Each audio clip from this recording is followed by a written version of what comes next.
wanted to make sure as we looked in here is that there's just nothing, no surprises in here. So you just have one surprise. So this is day one. We're getting ready to do the demolition. So we're gonna do some today, we'll probably do some tomorrow. What we really want to accomplish by tomorrow is pouring the footing downstairs so that that can cure up over the weekend and we're ready to build on it on Monday. So we've kind of got it traced out where we are going to have it. This is going to be a little wood storage box area here. This gets cut out and opened up to about, well, it's going to get opened up all the way, but the heater is about this tall here as far as the core itself. And that'll come over to about an inch off of this right down here. So the return here is about 4 inches. We need 4 inches for clearance. But I don't like to just do 4 inches. We'll probably do 5 because we're doing a thin veneer stone and that can really vary in width. And if you have an inspector that pulls a tape on this and you ever wander into the 4-inch zone, you know, you've got a problem on your hands.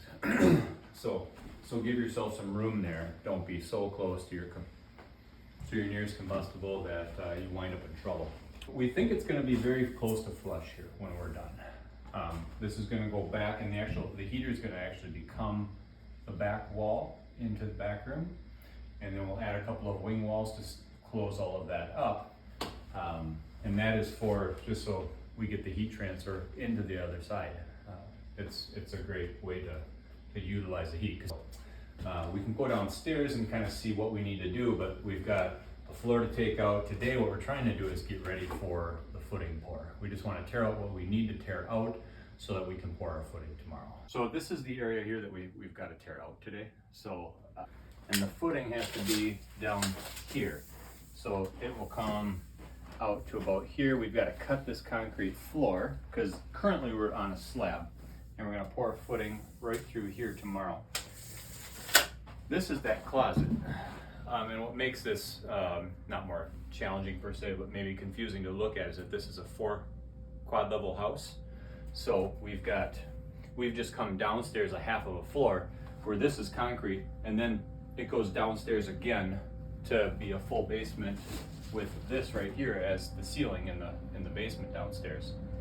And so we are gonna be building, and we gotta pour this footing here, we gotta build our foundation up on this side, and over here, so that we can pour our concrete pad here, so we can build our heater on top of about this height right here.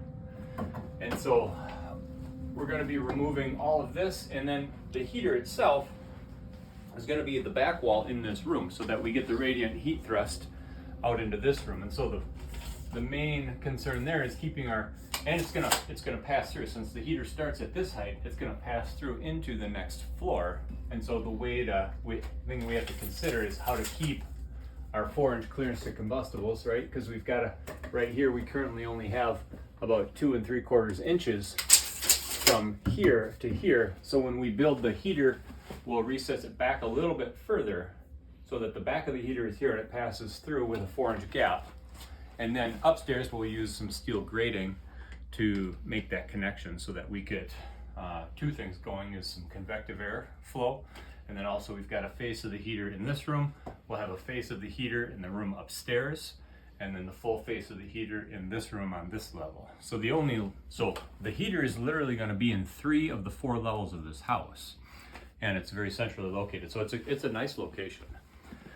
So today we're going to tear this as best we can, tear this closet area out, cut this floor open, dig that out of there, dig down. We're going to make this footing 8 inches thick and prep it so that we can pour concrete in there tomorrow.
this, and then presumably not much, if anything, is holding up that floor. And so it may drop, it might just hang in there until we get around the backside and pry it out of place. How far out are you cutting it? I'm gonna cut it. I want to cut it right here, from inside here, because I want to see what's behind this floor joist. That's running right here. Why?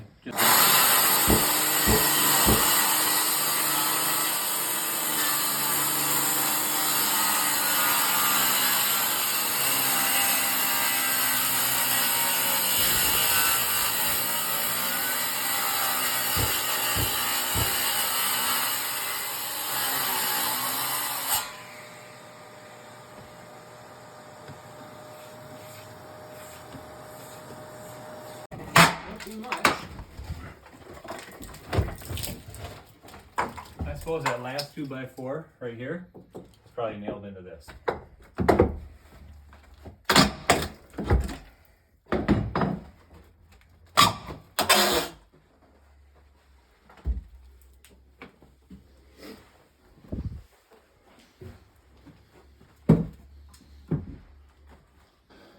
One of the things that we have to do then is we're going to be building a block. We got to pour this concrete. We're going to be building a block, 3-sided wall here. We already got one. Then we got the load-bearing part. So there's a roof up here that this wall here is supporting. We need to open this up and put the load-bearing component here and back over here. That will allow us to cut this joist out of here. What I wanted to make sure as we looked in here is that there's just no surprises in here. So we just have one surprise. Somebody's glasses here. So. But as you can see, there's an electric wire in here. But that's easy to get out of the way for us. There's a water line right here, which again, not going to be a problem for us. We just need to bear down a few inches on top of this block wall. 4 inches is best, and then we can kind of project it out at about a 45-degree angle or a concrete slab so that we can avoid that pipe. And our heater only comes to here, so we don't need a ton of cantilever here. It's a decent situation. So yeah, no big surprises, and it looks clean. Yes, most people would do this with jackhammer. I used to be in the restoration business, so I happen to have vacuums and saws that can handle this. Most people won't have this, and most rental companies wouldn't rent you a setup like this, at least as of the last time I checked, which is probably a year or so ago. They just hardly believe that there's a vacuum that can keep up with a saw making this kind of a cut. So but Hilti does have the equipment. If you can rent from Hilti, it's definitely a way to do it. Because jackhammering, we're going to have our problems too, right? We still got to get this slab out of here. It's not an easy thing to do. We're going to have to break it with our sledgehammer as well. But what I'll probably do is cut a corner notch out of here, and then we'll try and pull this plug out. And then we've got something, once we start breaking it, to be able to lift up. Because if we just make these cuts and try to somehow sledgehammer it, it expands it and it makes it impossible to get out. So you've got to have some kind of a little plug out of here or something so that you can actually begin to remove it. So if you weren't doing this, how much dust would be in this room right now? Well, it's ridiculous. Yeah, you would want to plastic this off. If you're gonna jackhammer, you're just gonna get a thin coat of dust everywhere. If you were trying to saw without a vacuum, we wouldn't even be able to see each other right now. It's not worth it. You have to have the right vacuum if you're gonna do this. But if you're gonna jackhammer, you're definitely gonna wanna just hang some painter's plastic around the area that you're doing it and wear a face mask because you're going to have dust. Or else you're just gonna have dust everywhere in the house. So.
glass, huh? And the fact that that sank down, and if you look under here, it's not a bad thing to look at. This is why inspectors want you to pour a footing, because it doesn't. This slab does not have 100% contact with the ground right now. So when you put 7,000 pounds down on top of your poured slab, if you have a lot of bridging, you're probably going to get a crack. It's a lot of weight. So they want you to start over, and it does make some sense. So let's see what happens.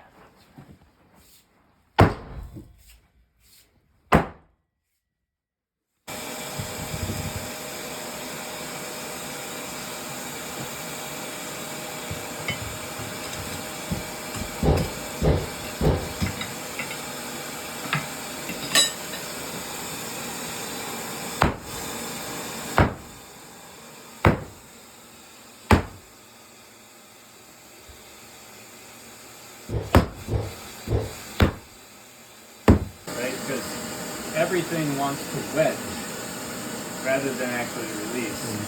The vacuum's kind of nice to have at this point too, just because you'll get a lot of cracks and the sand tends to wedge itself in. If you can kind of just suck that out, you remove the wedge and then you can start moving bigger pieces. Once you get a whole line out, it gets a lot easier. Yep.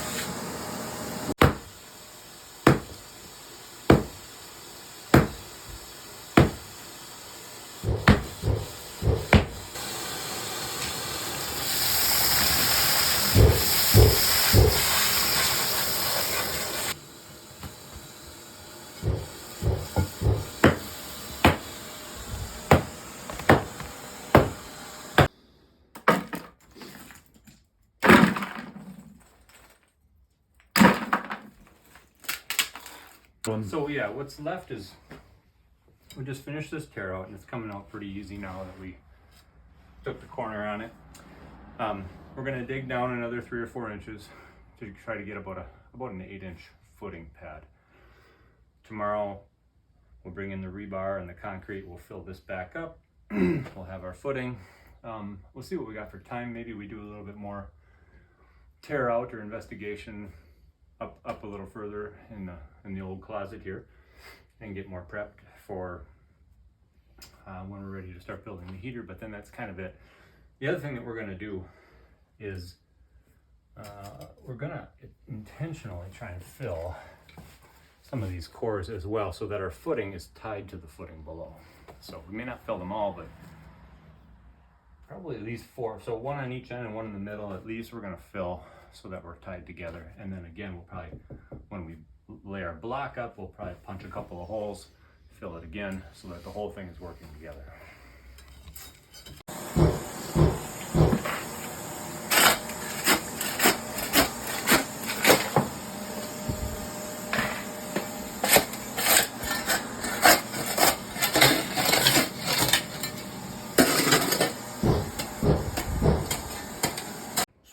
Wrapping up day 1.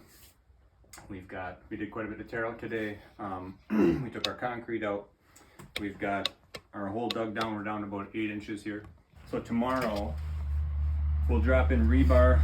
We'll have the inspector out here in the morning. We're going to pour this concrete slab, and then that's kind of the last day of the week. That's Friday. So then that has to cure. That'll cure over the weekend, and then we can build our concrete block up here and get ready to pour our slab here. So that's it for today, and that's what we're up to tomorrow. So if you'd like to follow us on, that's great. If you're looking for more information on Temp, you can go to Tempcast.com and take a look at what's online there. We've got a lot of pictures of different heaters that we've done and some different videos, and that's about it. So.